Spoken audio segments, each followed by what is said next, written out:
Dear Miss Callie, ako si Belle, 32 taong gulang, isang byuda. Maaga akong nabalo, 3 taon na rin ang nakakalipas mula nang mawala ang asawa ko dahil sa isang aksidente. Simula noon, mag-isa akong namuhay. Nagtayo ako ng isang maliit na sari-sari store upang may maipang suporta sa pang-araw-araw kong pamumuhay. Hindi kami pinalad na mabiyayaan ng kahit na isang supling. Kaya ang naging buhay ko ay umiikot lang sa aking tindahan. Gigising sa umaga, magbubukas ng tindahan, at pagka-uwi sa bahay ay muling babalutin ng kalungkutan ng aking sarili. Pero hindi ko inakalang darating sa buhay ko ang isang sitwasyong hindi ko inaasahan. Isang relasyon na pinagbabawal sa isang lalaking may asawa at anak na. Siya si Ramil, 40 taong gulang.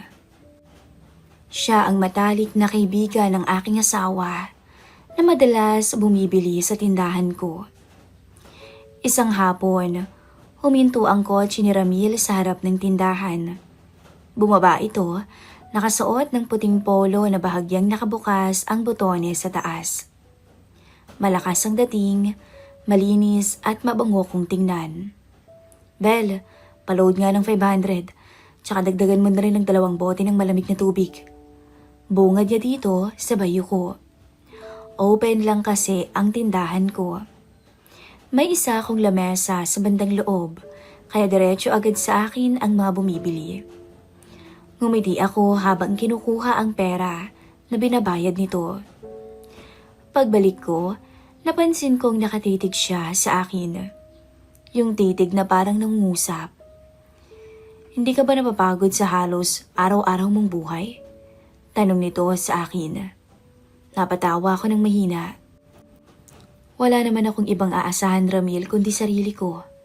Mas okay na rin naman tong ganito kaysa umupo lang at ilugmok yung sarili ko sa lungkot. Tumanguto at bahagyang lumapit. Pero Bella, minsan kailangan mo rin magpahinga o kaya magkaroon ng kasama. Parang may kakaibang concern ang boses nito. Kinabahan ako pero sabay ding nag-init ang mga pisngi ko.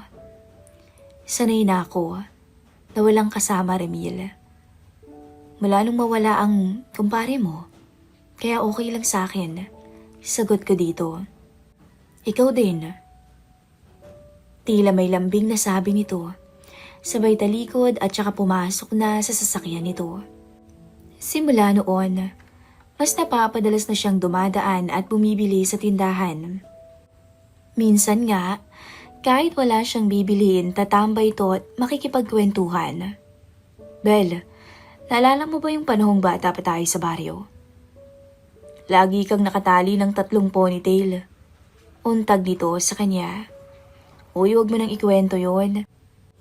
Ang baduy ko kaya noon, natatawang sabi ko. Sa totoo lang, maganda ka na noon pa.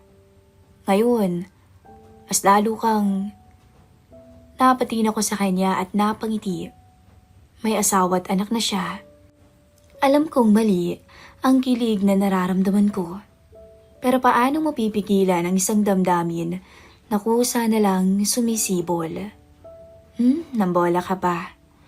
Kunwaring nagsusungit na sagot niya rito. Hindi, Belle. Totoo yung sinasabi ko. O siya't alis na ako at makauwi na. Sabay tayo at talikod niya. Sumapit ang gabi. Nagulat ako nung bumalik siya sa tindahan. Pagkatapos ng hapong, bumili ito at makipagkwentuhan. Belle, wala ka bang kasabay kumain ngayon? May dala akong pagkain galing sa restaurant eh. Tara, sabay na tayo. Tila atat na sabi nito. Nag-aalangan siya. Baka hindi magandang tingnan, Ramil. Baka magtaka ang... Pero umupo na agad to at nilabas ang pagkain sa lamesang naroroon. Huwag ka nang mahiya, Belle. Magkaibigan lang naman tayo, di ba? Hindi na niya ito napigil. dahil mabilis nitong naihanda ang pagkain sa mesa. Pero habang sabay kaming kumakain, hindi ko maiwasang titigan si Ramil. Matangos ang ilong nito. May makapal na kilay at may labing tila nag-aanyaya lagi ng matamis na halik. Nakikita ko sa mga mata niya ang init ng pagnanasa na may kalakip na pag-aalala. At ramdam ko rin sa puso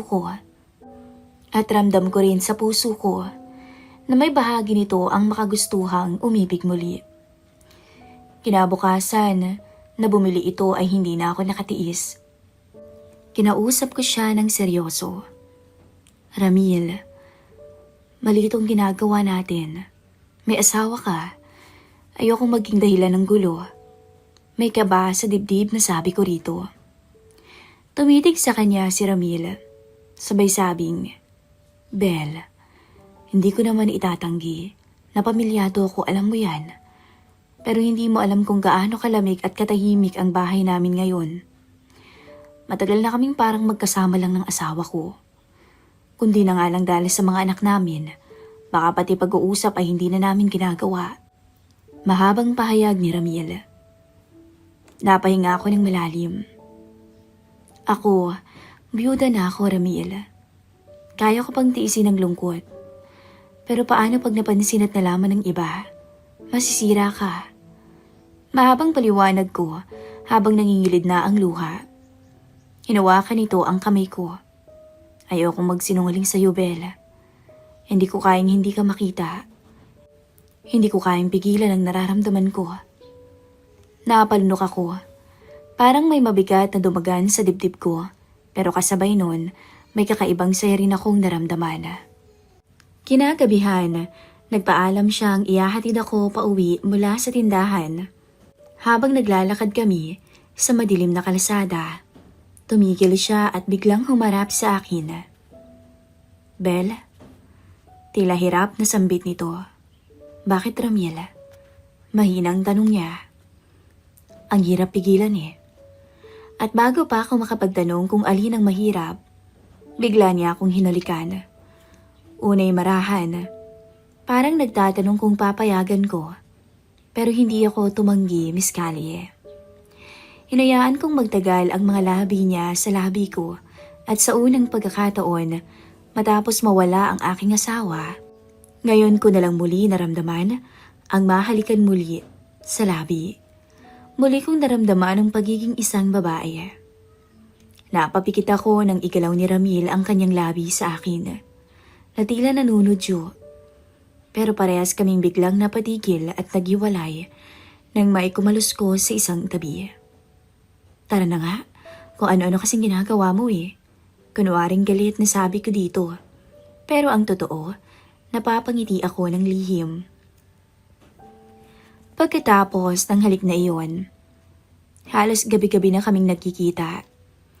Minsan dinadahilan niyang may late meeting siya para lang makasama at makapiling ako. Ramil, natatakot ako. Baka malaman ng asawa mo. Bel, alam kong mali. Mali sa mata ng tao. Mali sa mata ng Diyos. Pero, para sa akin ikaw ang tama. Ikaw ang kulang sa buhay ko at ikaw yung hinahanap ng puso ko. Malambing na sabi nito habang hinahaplos ang pisngi ko. Napapikit ako at halos mapaluha na. Hindi ko alam kung kakayanin kong maging kabit, Ramil. Hindi ka isang kabit. Ikaw yung babaeng bumuhay muli sa isang parte ng puso kong matagal nang patay. Sa bawat salitang yun, lalo akong nahuhulog. Pinipigilan ko pero tuwing nakikita ko ang paraan ng pagtingin niya sa akin, parang natutunaw ang lahat ng depensang meron ako. Idagdag pa ang mga salita nitong tumatagos sa puso ko. Mag-aalas 7 ng gabi, bumuhos ang malakas na ulan. Dahil yun sa balita na may paparating na bagyo. Nagpasya si Ramil na ako'y ihatid dahil baka kung mapano pa raw ako. Nang makarating sa bahay ay nagtimpla muna ako ng kape. Naupo kami na magkatabi sa sofa. Malamig ang paligid Kaya masarap ang kape kapag ganito ang panahon. Payakap nga, paanis na bigkas ni Ramil. Napatingin ako rito. Ramil, tila hirap na sambit ko. Hindi ko na natapos ang sasabihin ko nang maigpit niya akong niyakap. Ramdam ko yung tibok ng puso niya. Mabilis na tulad ng sa akin. At doon, nauwi kami sa isang halik na mapusok, malalim at mapaghanap. Ramil, anas ko ng mahina nang maramdaman ko ang labi nitong bumaba sa gilid ng aking leeg. Hindi nagsalita si Ramil. Patuloy lamang tong humalik at agad ding bumabalik sa aking labi. Napasabunot ako sa buhok nito. Hindi ko mawari ang aking nadarama. Malamig ang paligid, pero parehas kaming darang sa apoy na kami ang may gawa. Namalayan ko na lamang na ako'y naihiga na ni Ramil sa sofa dahil naramdaman ko na ang kabigatan nito. Bella, tila hirap na sambit ni Ramil. Hindi ko na kayang itigil to. Hindi ko na pinatapos pa ang sinasabi nito. Kinabig ko ang batok nito pababa upang magtagpo muli ang aming mga labi. Mahigpit ang kapit ng aking kamay sa matipunong braso niya at ang aming gabi puno ng init at mga salitang hindi ko na kayang isulat ng buo. Ilang minuto kaming nagpakasasa sa piling ng isa't isa. Sinulit ang bawat oras na mayroon kami. At matapos ang tagpong yun, ay hingal na hingal kami na tila ba galing kami sa ilang kilometrong pagtakbo. Namalayan ko na lang nang ako'y buhati nito papunta sa aking silid at higa sa kamang naroon. Hinalikan ako nito sa noo at tumalikod na ang ibig sabihin ay uuwi na ito sa totoong nagmamay-ari sa kanya. Hindi ko maiwasang makaramdam ng kirot sa aking dibdib. Nakatulugan ko na lamang ang isiping may hangganan lahat. Pero sa naranasang kaligayahan, wala nang tama o mali. Basta ang alam ko, masaya kami. Simula nung gabing yon na magkasama kami ni Ramil sa gitna ng ulan, hindi na ako nakabalik sa dati kong mundo. Para bang binuksan niya ang isang pintuan na matagal nang nakasara sa puso ko. At sa bawat araw na lumilipas, mas lalo kaming hinihila ng aming damdamin at pagnanasa para sa isa't isa. Lumipas ang ilang araw, nakatanggap ako ng mensahe galing kay Ramil. Bella, may sinabi ako sa bahay na may business trip ako. Gusto kitang makasama ngayong gabi. Gusto mo ba? Nabasa ko yun habang nakaupo ako sa tindahan. Kinabahan ako noon, Miss Callie, pero matinding pananabik ang umusbong sa dibdib ko. Ilang araw na rin kaming hindi nagkikita sa kadahilan ng busy ito sa trabaho dahil may quarterly report to. At sa totoo lang, hinahanap-hanap ko na ang presensya at lambing nito. Saan? Sagot ko sa mensahe niya. May maliit na resort sa kabilang bayan, doon tayo. Parang tumigil ang oras habang binabasa ko yon. Alam kong delikado ang gagawin namin, pero bago pa ako makapag-isip ng pangalawa, nakapagpadala na ako ng mensahe. Sige. Pagdating namin sa resort, tahimik lamang ang paligid. Nakabook na pala siya ng isang cottage. Pagpasok ko, naamoy ko agad ang mabangong amoy ng silid. Amoy ang kalinisan nito at ang banayad na amoy ng scented candle na nilagay nila. Para sa atin ang gabing to, Bella. Ramil, makahanap-hanapin ko to kapag nasanig ako. Sagot ko. Basta, gagawa ko ng paraan para magkaroon tayo ng ganitong pagkakataon, Bella. Malamyos ang tinig na sabi nito. Halika nga, namiss kita eh. Tawag nito sa kanya. Habang nakaupo to sa kama. Lumapit ako at hinapit ako nito sa bewang. Kaya napaupo ako sa kandungan niya. Mukhang may sabik na sabik ka. Tudyo ko kay Ramil. Ganyan kita kamis. Pahayag nito. Naramdaman ko ang mainit na palad ni Ramil na humaplos sa akin. At habang pinapatakan niya ng maliliit na halik ang gilid ng aking tenga, ay nakaramdam na ako ng kakaiba. Ang bango mo talaga, Belle. Lambing pa nitong sabi. Nang magtagpo ang labi naming dalawa, mas naging mapusok na, mas gutom at mapaghanap. Hindi na ito kagaya ng mga nakaw na halik sa tindahan o kalsada. Ito'y punong-puno na ng pagnanasa at pagnanais na maibisa ng init na nadarama namin. Ilang taon akong nabuhay mag-isa at hindi pumasok sa aking isipan na muli kong mararanasan ng ganito. Pero heto ako ngayon at muling nagising ang mga nakatagong pagnanasa sa aking katawan. Ang bawat haplos ni Ramil ang siyang bumubuhay at nagpapainit na para bang apoy sa balat ko. Muli naming binuhos ang pananabik sa isa't isa ng gabing yun. Pinunan ang ilang araw naming hindi pagkikita hanggang sa marating namin ang dapat marating at alam naming kami lang ang makakapagbigay noon sa isa't isa. Makalipas ang ilang oras, habang nakahiga ako sa dibdib niya, ay biglang may malakas na katok mula sa labas ng pinto.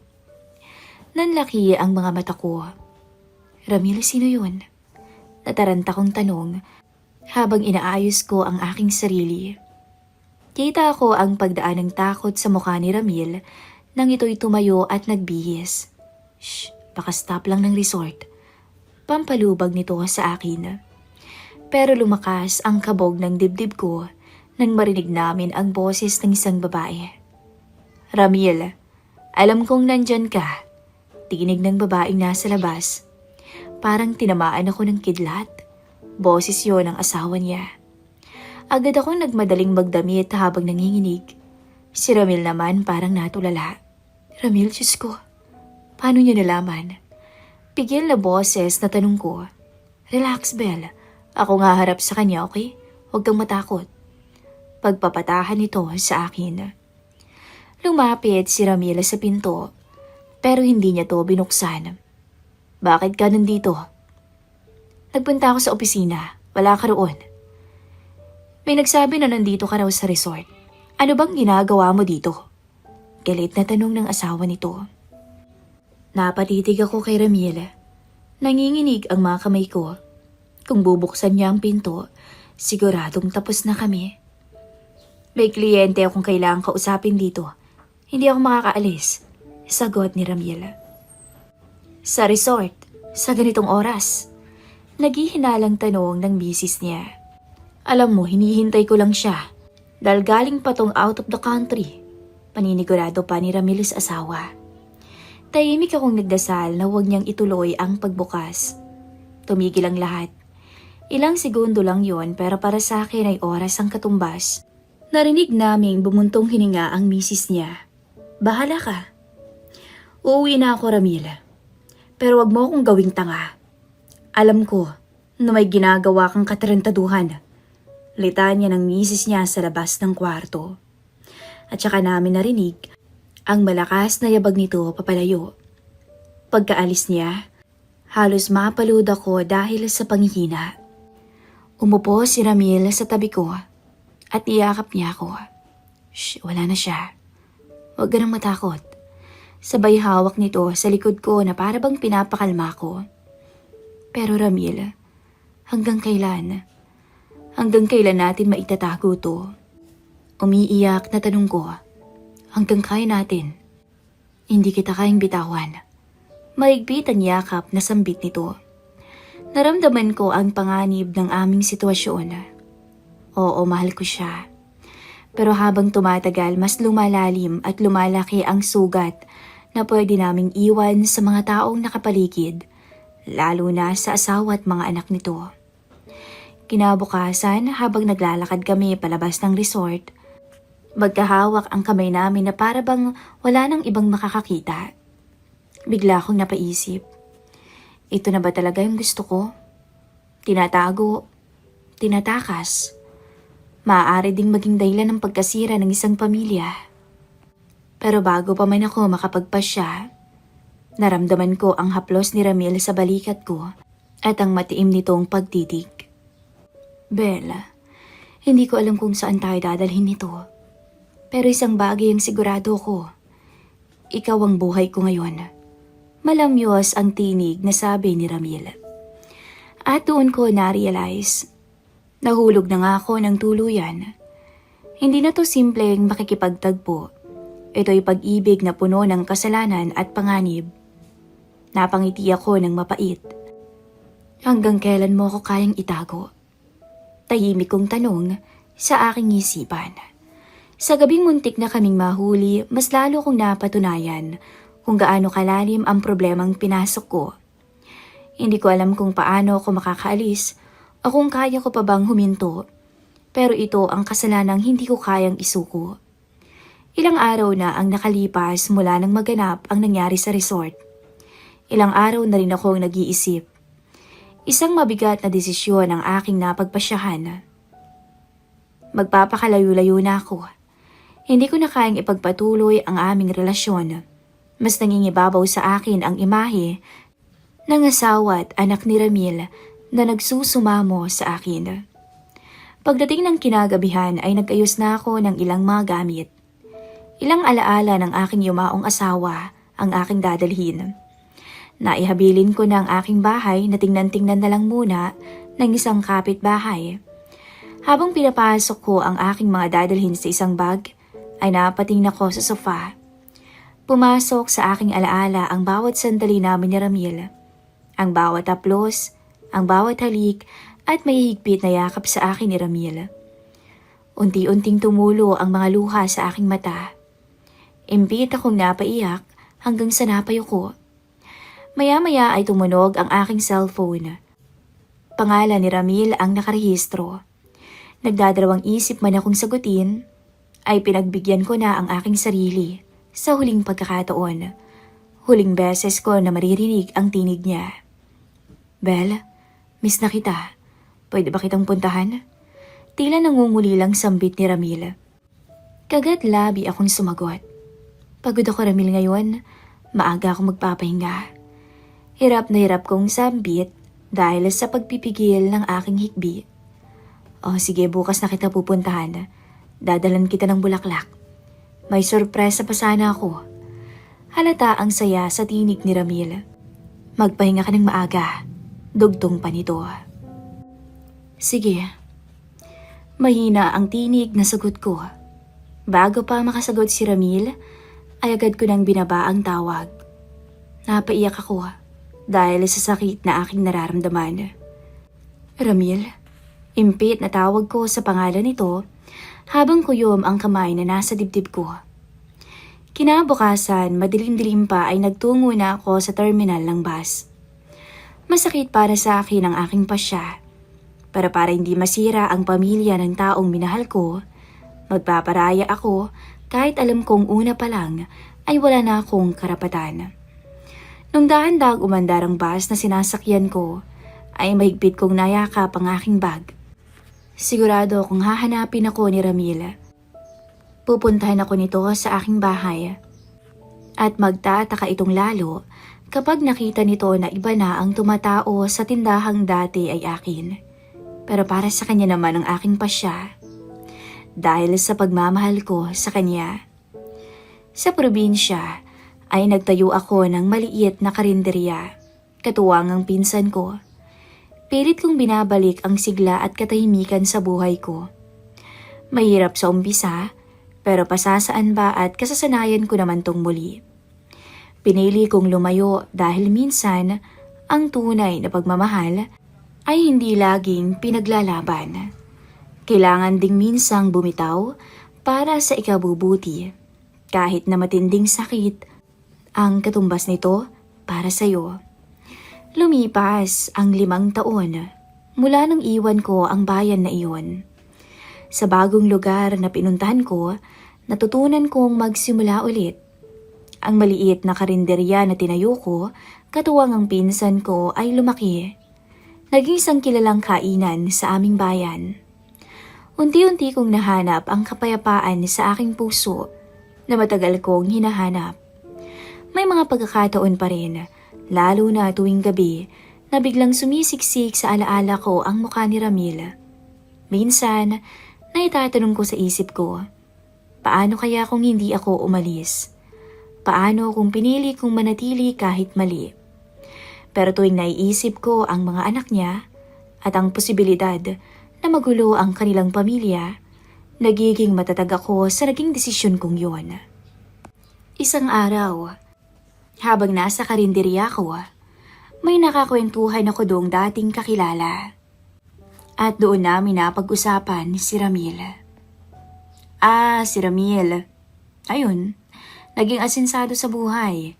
May negosyong naipatayo doon na grocery store. Madalas ko siyang nakikita kasama yung anak niya. Napangiti ako sa kwento ng babae. Kahit na tila may kumurot sa aking dibdib, masaya ako sa nalaman ko tungkol sa kanya. Buti naman at nanatili siyang buo para sa pamilya niya. At doon ko lalong naintindihan na hindi lahat ng pag-ibig ay kailangang ipaglaban, lalo na kung ito'y bawal sa mata ng Diyos. Sapat na sigurong naranasan ko ang mahalin muli, maramdaman to, at pagkatapos ay bitawan kapag sobra na. Hanggang dito na lang po, Miss Callie, ang kwento ng aking buhay pag-ibig. Ako si Belle, isang byuda na muling umibig, pero sa maling pagkakataon.